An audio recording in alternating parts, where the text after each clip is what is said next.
The ANC's National Executive Committee's Economic Transformation Subcommittee media briefing at the Birchwood Hotel is currently underway. Let's take you there now live. This morning, just to appraise members of the public around the work that we've been doing. We've got several issues that we're dealing with regularly, and we present to the National Executive Committee as part of our work in the subcommittee. We are dealing this weekend, as Comrade Mahlengwa has said, we're dealing with various topics that we are presenting before the NEC as the subcommittee. I'll just give you highlight, but we'll focus on two today. We're dealing with, firstly, the issue around electricity, energy security. As you would have known in the last briefing of the NEC, we committed that every month or every time the NEC meets, we will provide an update to the NEC on the energy security, because this is one of the areas that conference said we must act, and we must act immediately.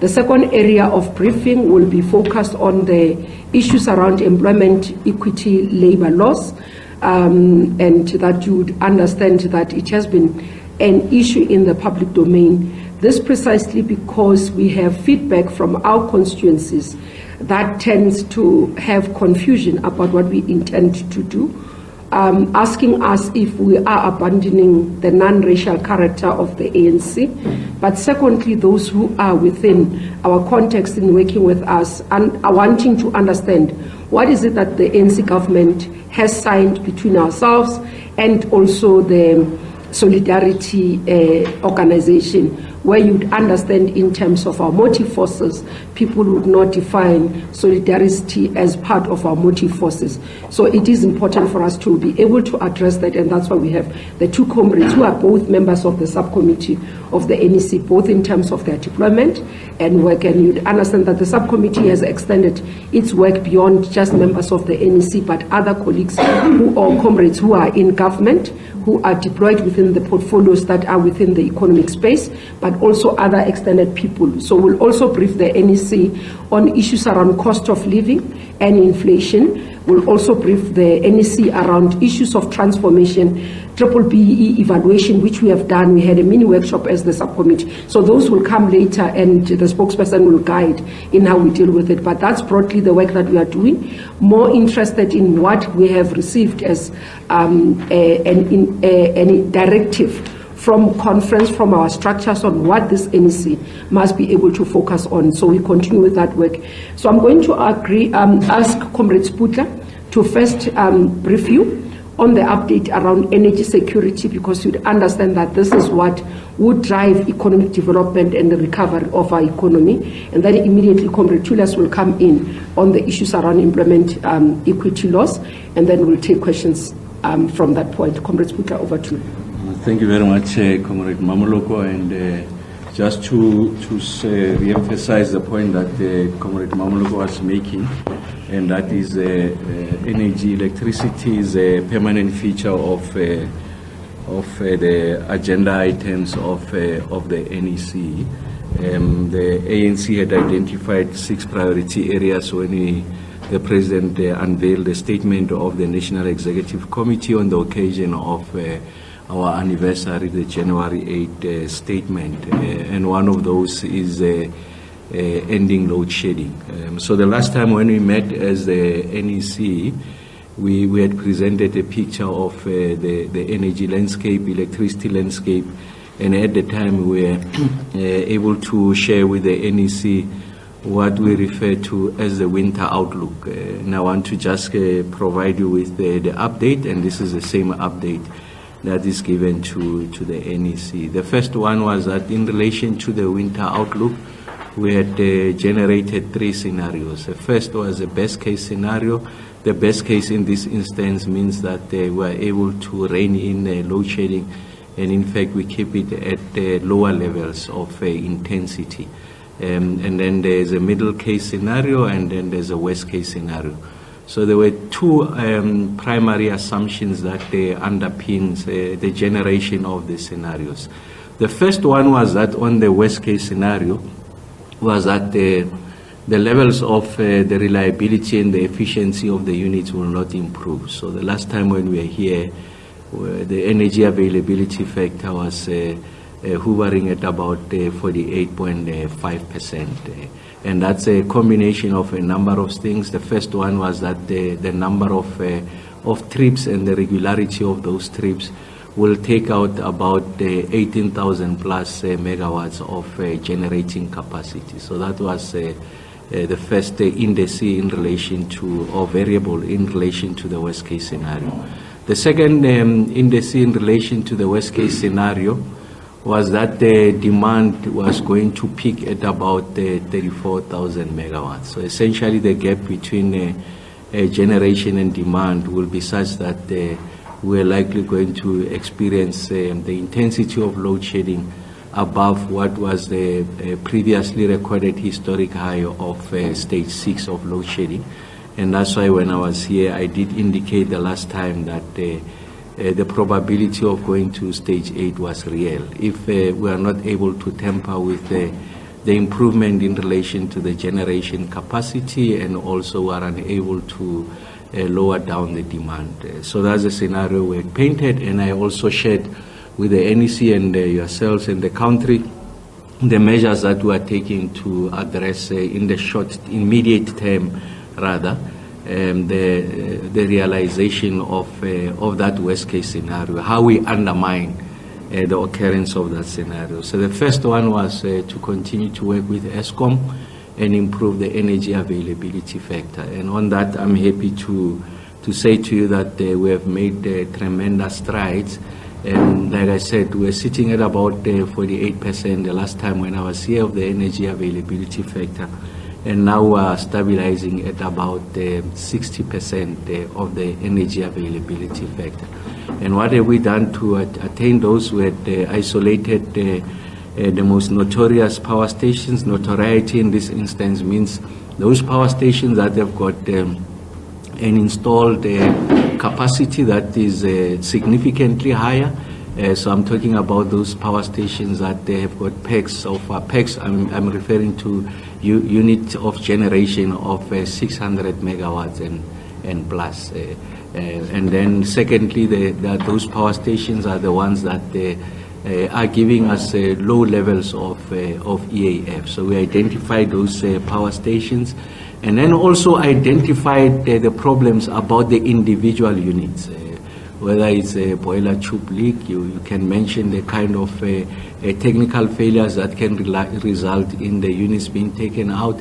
And then we work with ESCOM, including mobilizing private sector expertise to be embedded in those power stations. And of course, the major occurrence that has happened between the last briefing to the NEC and now is that we have appointed the new head of generation, Mr. Begin Ngumal, who's got the impeccable credentials, comes highly recommended, someone who has worked through the ranks of ESCOM previously before his current stint as the head of generation. He was the head of ROTEC, which is the engineering arm of ESCOM. And then we have succeeded also working with that leadership to also get, if you like, people with the best experience inside ESCOM to be in the leadership of some of these stations that they are notorious for underperformance. And as I speak to you now, like I said, we have lifted the energy availability factor by 12 percentage points. Just to put that into context, 1 percentage point really amounts to about 477 megawatts of additional generating capacity. And that's why now we are attaining the average levels that are just below, shy of 30,000 megawatts, the availability factor. And we've been able to maintain that over a period of time, and that's why the country has been observing a situation where about 2/3 of the day we are not experiencing load shedding, or in instances where we do, we are able to keep that to stage 1 load shedding, and then we go to stage 3. So that has been the permutation that we've been keeping for the past 3 weeks or so. That communicates one big message, is that we are succeeding in maintaining those levels of efficiency, which is something that has been failing us. And then the second part was also on how we ban the diesel, the open cycle gas turbines. Although we've been in the midst and the throes of winter, we have not been banning it at the rate that we thought we'll be banning it. So we've been able to save, if you like, the Eskom fiscus some money, and then we'll engage them as and when they are required. We know in the next 2 weeks we'll be entering one of the coldest periods during the winter, and in fact the projections are that Monday is going to be the coldest day recorded so far in this winter period. So we'll see how we perform. And I was making the point at the NEC that the best measure is not where we are in relation to the stages of load shedding. The best measure is on the performance of those units. As long as we are able to maintain them at 60% and 60 plus, we'll be able to provide relief. And then in conclusion, we are also flagging the fact that of course, we are going to see this recovery, the improvement, and then there are those units at Kusile that will come on stream. Unit 5, we project to fire it by October. Unit 1, 2, 3, which was affected by the flue gas desulfurization, and we have gotten the exemptions from DFFE. Those will be fired by the first one late November, the second one early December, and then the third one on the 24th of December. And if you put those together, we're talking upwards of 3,000 megawatts. So essentially, you're talking about 6 percentage points. If you use that computation I told you about, 1 percentage point is 477 megawatts.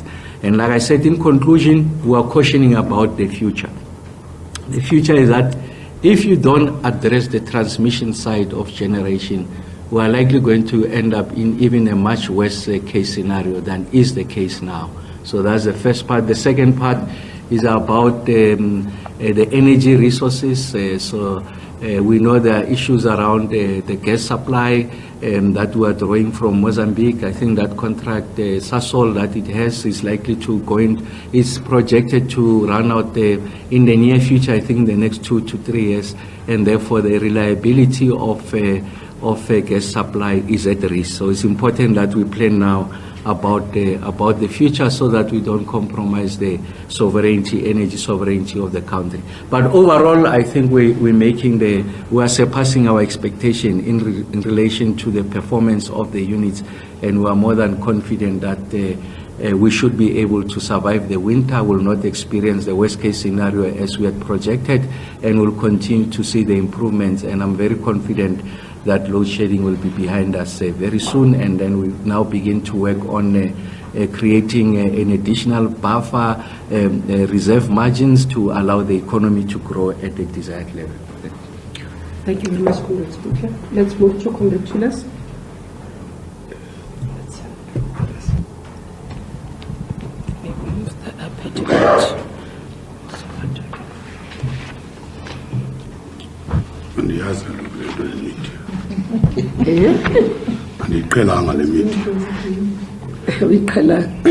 It's fine. It's fine. I think we're fine. Thank you.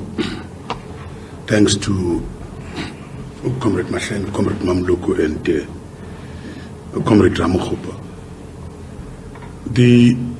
One of the central mandates of the African National Congress is to transform the economy. And the Employment Equity Act, it's one of the measures.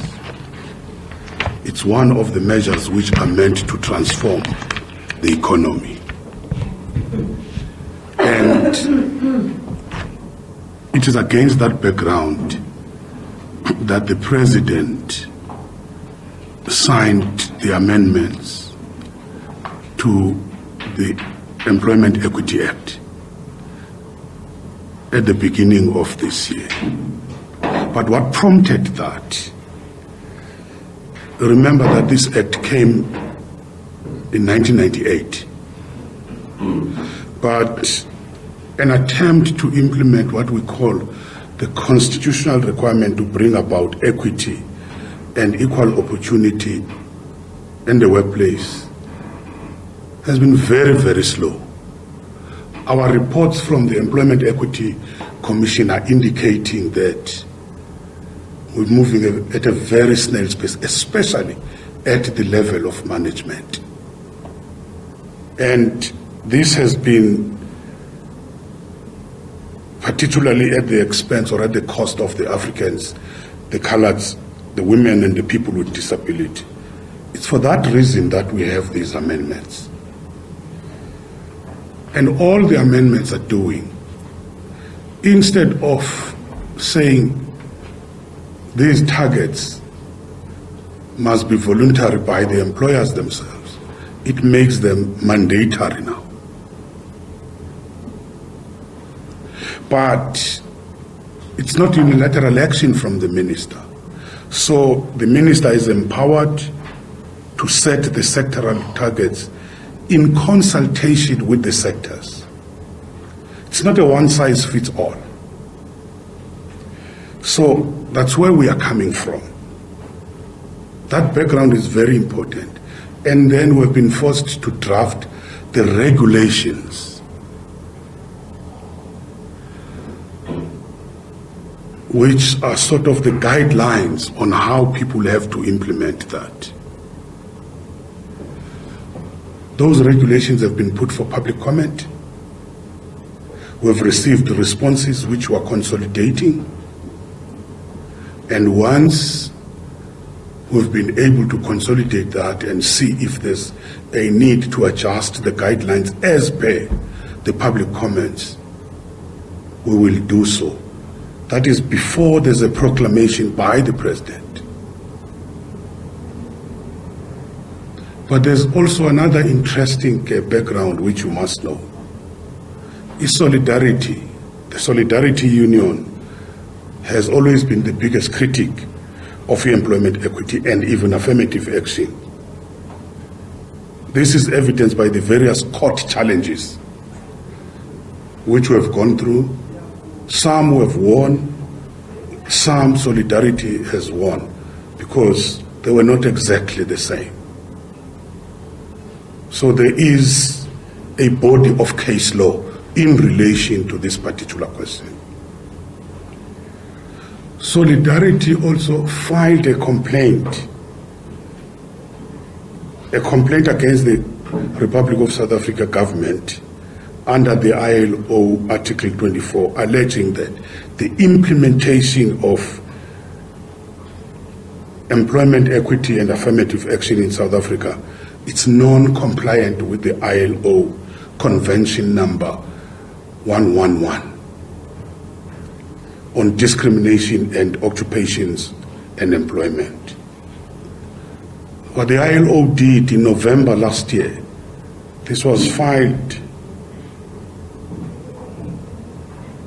some time back, but in November last year, the ILO requested the parties, that is the government and Solidarity Union of South Africa, to consider a national mediation process aimed at resolving the dispute. And this is the first time this is happening, that when there is such a complaint, instead of being referred for the dispute committees to deal with it, the dispute committee said, we've come up with a new procedure to allow the parties in dispute to see if they cannot resolve those issues through the mediation. Because we have a very strong mechanism in South Africa in the form of the CCMA. This matter, the CCMA was requested to mediate on this matter. And CCMA mediated, and we had the results out of the mediation. That's how we signed an agreement with Solidarity. But I must emphasize, there is nothing in the agreement which is already, or which is not already included in the Constitution, in the employment legislation and the regulation. Although this has been willfully ignored by Solidarity and some of the opposition parties, in particular the DA and the FF+. The only thing considered by Solidarity in terms of the need of the affirmative action is affirmative action is of a temporal nature. Trying to explain that to them. So no one then should be surprised. But I must say, what does this agreement say? What does it mean? This agreement means that once we have signed that, it provides that policy uncertainty. And it also says, we're not talking about a one-size-fits-all, which will be imposed on the companies. There are a number of conditions they have to meet. There are even conditions where they can justify non-compliance. That's in the Act. But here is another controversial issue, which I think the chair of the ETC, Comrade Kupai, has raised. There have been an issue about, are we trying to balkanize this country? The issue of the demographics. If you look at Stats SA, whenever it releases the employment figures, they will talk about economically active population, both nationally and provincially, because we are sitting with a situation in South Africa where the patterns of settlement were racialized. You have a particular concentration of the colored people in the Western Cape and even Northern Cape. You can talk about that around the Durban region of the Indian people. So when companies are dealing with the employment targets, they have to take that into consideration. They can use the national demographics or the provincial demographics. That's there in the law, not in the regulations. We're just expressing how they have to be implemented. And I want to emphasize, no one from any ethnic groups would lose their job. This would be illegal and unconstitutional. It would be against the law. Lastly, Chairperson, at an international level, it will be for the first time, I want to emphasize, it will be the first time since the ILO introduced this national mediation approach that an ILO member state has successfully mediated a dispute and reached a settlement without having to appear before the International Labour Conference Committee on Labour Standards. And as such, it's setting us as an exemplar on how to use mediation internationally. And at a national level, clearly the recently launched or lodged the Labour Court case by the Solidarity and the Freedom Front, which is supporting that, it falls away after the agreement. Solidarity has said that they would like it to be made a court order. That's it. And unfortunately, Freedom Front has no case to support now. The DA, which is also trying to do that, they will be on their own on that. That's what we are dealing with here. We wanted to clarify that. Thank you, Chair. Thank you. Thank you very much. Yeah, should I put it in the middle? It's easy. Okay. It's always taxing to move it around. Thank you very much. We have listened to the ETC chair and the two colleagues. I wish to now invite questions from yourselves. We'll start this side, SABC, and then move right along. Thank you very much. My question is pointed to the chairperson of ETC and also to the minister or to the ETC member responsible, also responsible for the presidency. In essence, the issue pertaining to the Well, we come out of that press briefing there by the Economic Subcommittee, the Economic Transformation Subcommittee of the ANC, as the ANC's NEC meeting is still ongoing. A number of issues there that have been highlighted, including the status of our electricity supply, looking at the energy availability factor, which has improved over the past couple of months, and also the contention over the Employment Equity Act, which is now, of course, before the courts.